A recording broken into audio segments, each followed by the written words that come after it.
હવે આપ સાંભળશો જામનગર જિલ્લાનો સમાચાર પત્ર, જેના લેખક છે જગત રાવલ. જામનગર માર્કેટિંગ યાર્ડ હાલ કપાસ અને મરચાની આવકથી ધમધમી ઉઠ્યું છે. માત્ર જામનગર જ નહીં પણ આજુબાજુના જિલ્લાના ખેડૂતો પણ અહીં તેમના માલનું વેચાણ કરવા માટે આવી રહ્યા છે. જામનગર માર્કેટિંગ યાર્ડ હાલ ખેડૂતો અને વેપારીઓની ભારે ભીડથી ધમધમી ઉઠ્યું છે. જામનગરના માર્કેટિંગ યાર્ડમાં હાલ દ્વારકા, જામનગર અને ગોંડલથી મોટા પ્રમાણમાં ખેડૂતો લાલ મરચાનું વેચાણ કરવા માટે આવી પહોંચ્યા છે. રોજની અંદાજે 700 જેટલી બારીઓ માર્કેટિંગ યાર્ડમાં આવે છે, જેનો મણ દીઠ ભાવ 1600 થી લઈને 4500 રૂપિયા સુધીનો જોવા મળી રહ્યો છે અને તમામે તમામ બારી એક જ દિવસમાં વેચાઈ પણ જાય છે. એ જ રીતે કપાસની વાત કરીએ તો કપાસની રોજની 9000 થી પણ વધુ બારી અલગ અલગ તાલુકા કક્ષાએથી વેચાણ માટે યાર્ડમાં આવે છે. તિબેટીયન ધર્મગુરુ દલાઈ લામાજીને મળેલા નોબેલ શાંતિ પુરસ્કાર માટે પ્રતિવર્ષ તિબેટીયનો દ્વારા આ દિવસની ઉજવણી કરવામાં આવતી હોય છે. તે માટે જામનગરના લહાસા માર્કેટમાં આવેલા તિબેટીયનો દ્વારા પણ 10 ડિસેમ્બરના રોજ શાંતિ દિવસની ભવ્ય ઉજવણી કરવામાં આવી હતી, જેમાં અલગ અલગ હિન્દુ સંગઠનો જોડાયા હતા. જેમાં પૂજન તેમજ તિબેટીયન બહેનો દ્વારા તેઓના સાંસ્કૃતિક નૃત્યનું પ્રદર્શન અને ગરીબ લોકોને ગરમ કપડાનું વિનામૂલ્યે વિતરણ વગેરે કાર્યક્રમો યોજાયા હતા.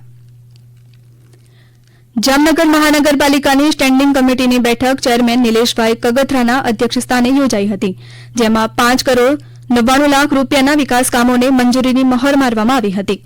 જેમાં મુખ્યત્વે કચ્છ પાંજરાપોળમાં જામનગરથી ઢોર મોકલવાનો ખર્ચ તેમજ લાલપુર રંગમતી નદી પર બ્રિજ બનાવવાનો ખર્ચ અને વધતી જતી કૂતરાઓની સમસ્યા સામે ખસીકરણ કરાવવાનો ખર્ચ વગેરે ખર્ચોને બહાલી આપવામાં આવી હતી.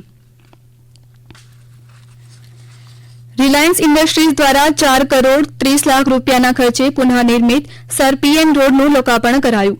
પડાણા પાટિયાથી ચંગાપાટિયા સુધીનો 30 કિલોમીટર લાંબો રોડ કેબિનેટ મંત્રીઓ રાઘવજીભાઈ પટેલ અને મુળુભાઈ બેરા તેમજ સાંસદ પૂનમબેન મેડમના હસ્તે રાજ્ય સરકારને સુપરત કરાયો હતો.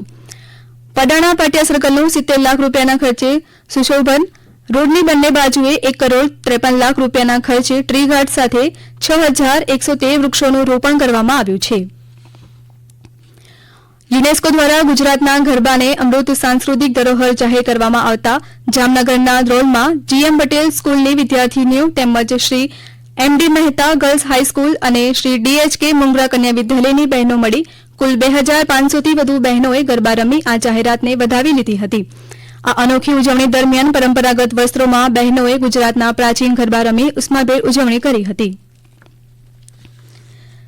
જામનગરમાં લાલ બંગલા ચોક નજીક આવેલ ડોક્ટર બાબા સાહેબ આંબેડકરજીની પ્રતિમાને તેમના મહાપરિનિર્વાણ દિવસ પર મહાનગરપાલિકાના પદાધિકારી ડેપ્યુટી મેયર કૃષ્ણબેન સોઢા, સ્ટેન્ડિંગ કમિટીના ચેરમેન નિલેશભાઈ કગથરા, ભાજપ શહેર પ્રમુખ ડોક્ટર વિમલભાઈ કગથરા, પૂર્વ ધારાસભ્ય લાલજીભાઈ સોલંકી અને કોર્પોરેટર ભાઈ બહેનો આગેવાનોએ પુષ્પહાર કરી શ્રદ્ધાસુમન અર્પણ કર્યા હતા.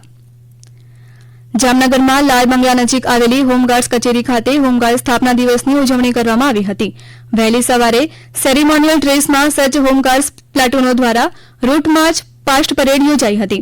પરેડની સલામી જિલ્લા પોલીસ વડા પ્રેમ સુખડેલોએ ઝીલી હતી.